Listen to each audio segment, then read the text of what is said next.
Hi everyone, this is Kausha. Let me introduce my colleague Biraj, Mosaic's Data Science Technology Manager.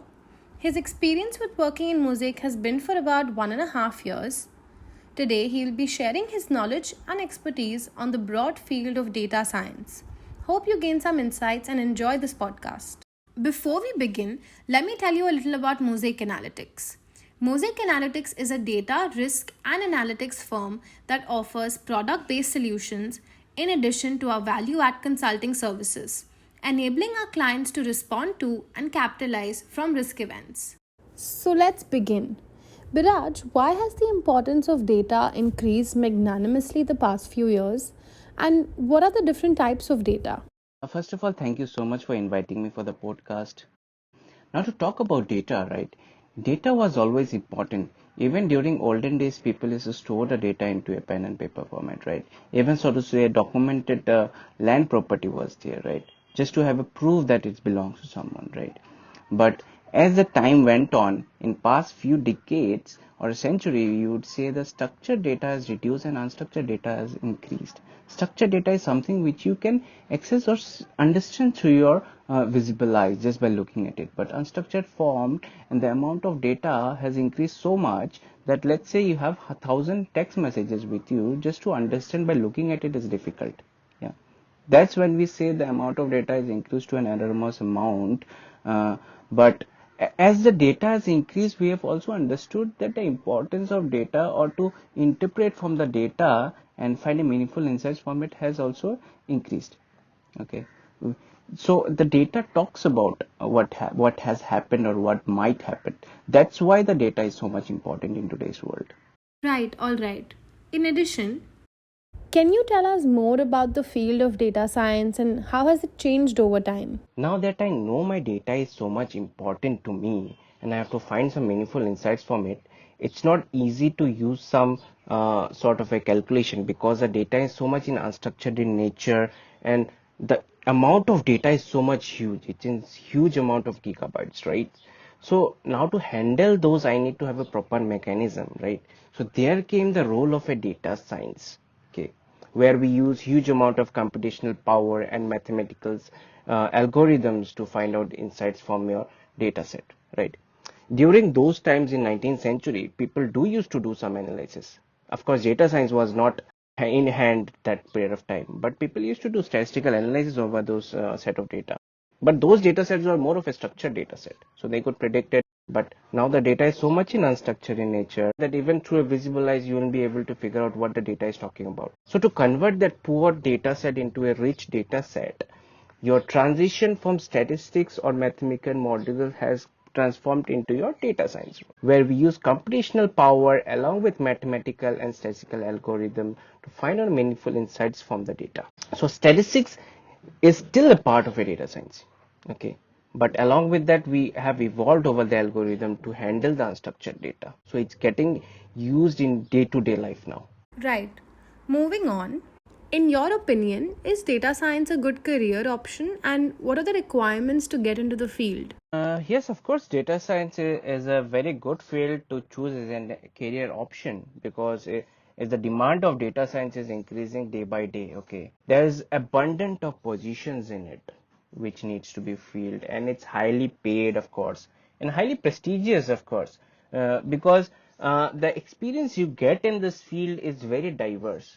Okay, even in one problem which you solve today, tomorrow this might not be the same problem. There might be a different problem to be solved, and which require a lot of other domain knowledges about that specific data or that specific problems of which you're trying to solve. It's very diverse in nature. So that's a very good point about in data science field, where you won't get bored in day-to-day life, of course. And now to get into data science, it's not only one specific knowledge you need to gather, but first of all, as we know, we have a life cycle of a data science. There are many roles involved in a data science. To occupy those roles, we need to understand what are the things I need to learn when I need to be into that role in data science. Okay.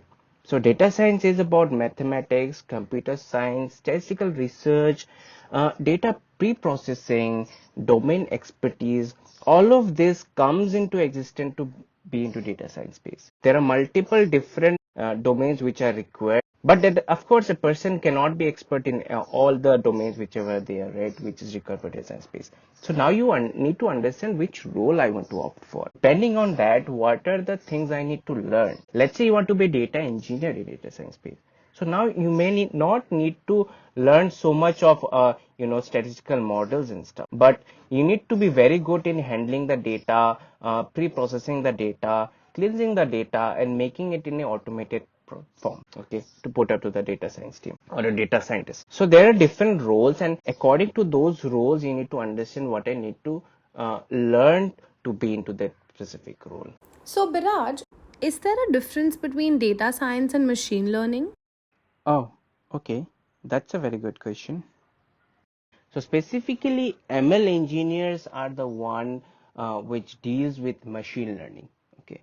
So now to say what is ML? ML is nothing but you're allowing your machine to learn from the data. Basically, you're making it learn to automate the process, to making it learn over the period of time, whatever data sets comes into play. So machine learning is nothing different from a data science. It's just part of a data science. The modeling which we do to understand the data structure is a part of ML. So ML has actually evolved from statistical models, where previously we used to do some statistical models.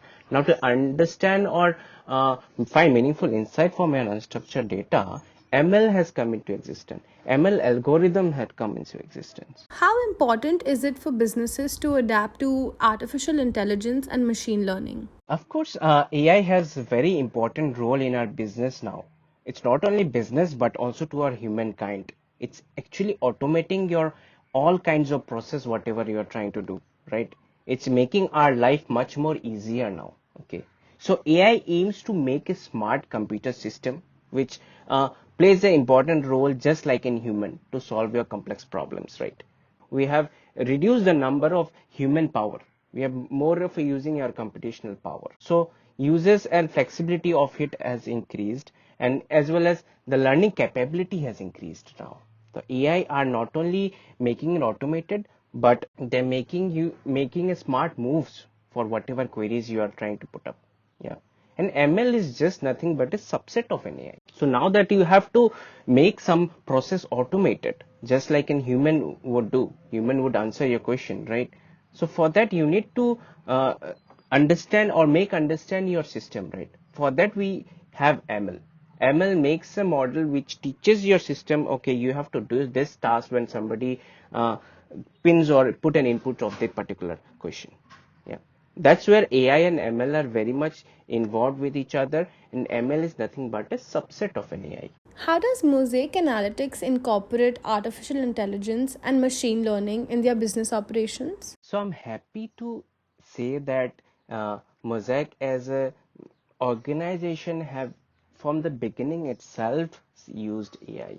Okay, everything in Mosaic is automated. Okay, be it extracting the data, cleaning the data, putting up into proper format, running some analytics over it, and putting up into the application for the user to experience the analytical outputs whichever are there, right? Everything is automated. Okay. Apart from that, I'm also happy that Mosaic is following the data science life cycle, where people are understanding the business requirement first, whereby we have domain experts to understand the data and business use cases. Okay, be it in terms of finance, be it statistical expertise, be it industry expertise, everyone is there to understand the data and what needs to be done from the data first. And then we have technical experts to understand how the data has to be stored, and then the data science experts to understand how the data has to be analyzed and put up in a proper format. When it says it can be handled by machine learning, they do use web machine learning. When it can be handled by a simple statistical or a financial analytical models, they're using that also. So everything is getting used in Mosaic, and which is really great approach to find of a meaningful insights from business. You have now reached the end of the episode. Thank you, Biraj, for your time and further insights into the industry. We have now understood the importance of data science in today's digitized era. Love the episode? Please do like, share, and subscribe to our channel and stay tuned for upcoming podcasts.